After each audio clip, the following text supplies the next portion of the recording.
Hello viewers, আশা করি আপনারা সবাই ভালো আছেন। তো আজকে আমি যে ভিডিওটি নিয়ে চলে এসেছি, আজকের ভিডিওতে আমরা আলোচনা করব কালদম কবুতর আপনারা কি দেখে আপনারা একটি পিওর বা অরিজিনাল কালদম কবুতর চিনবেন।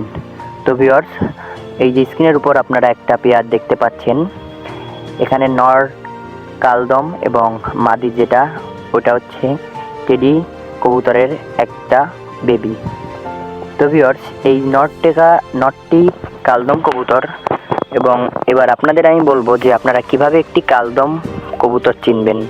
তো ভিউয়ার্স, কালদম কবুতরের চোখ সর্বপ্রথম যে বিষয়টি আপনারা লক্ষ্য করবেন সেটি হচ্ছে কালদম কবুতরের লেজ মানে দমটি হবে সম্পূর্ণ কালো। এই যে আপনারা দেখতে পাচ্ছেন কবুতরটি ডিম দেবে, এই জন্য আমি কবুতরটি না ধরে ভিডিওটি তৈরি করেছি। এই যে কবুতর কালদম, এটির লেজ দেখেন বা দম দেখেন, দমটি কালো হতে হবে। কালদম কবুতরের দমটি কালো হতে হবে। এবং তাছাড়া কালদম কবুতরের অনেক সময় কবুতরের যে ফেদার বা পরগুলো অনেক সময় কালো হয়, দুটো একটা কালো হয় বা ফেরেশ সাদা হয়। কিন্তু ভিউয়ার্স, আপনাদের লক্ষ্য করতে হবে কালদম কবুতরের দম হবে ফেরেশ কালো। তারপর ভিউয়ার্স, কালদম কবুতরের চোখটি হবে একদম সাদা, চোখের মধ্যে কোনো লাল বর্ণ থাকবে না বা লাল কোনো ফোঁটা ফোঁটা দানাযুক্ত কোনো কিছু থাকবে না। চোখটি হবে একদম সম্পূর্ণ সাদা, পাথরের মতন চোখটি হতে হবে সাদা। তারপর ভিউয়ার্স, লক্ষ্য করবেন কালদম কবুতরের ঠোঁটটি দেখতে পাচ্ছেন অনেক লম্বা। কালদম কবুতরের ঠোঁটটি হবে লম্বা।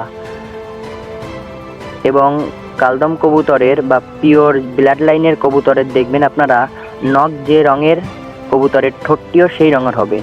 তো ভিউয়ার্স, এই কবুতরের দেখতে পাচ্ছেন নখও আছে কালো বা বাদামি, কবুতরের ঠোঁটও আছে কালো বা বাদামি রঙের। তো আপনাদের লক্ষ্য করতে হবে যে কবুতরের নখও যে রঙের হবে, কবুতরের ঠোঁটটাও সেই রঙের হতে হবে। তো ভিউয়ার্স, আপনারা কালদম কবুতরের কী বিষয়টি লক্ষ্য করবেন। সর্বপ্রথম দেখবেন যে কবুতরের দমটি হতে হবে সম্পূর্ণ কালো। তারপরে দেখবেন কবুতরের চোখ। তারপরে আপনারা দেখবেন কবুতরের ঠোঁট এবং নখ।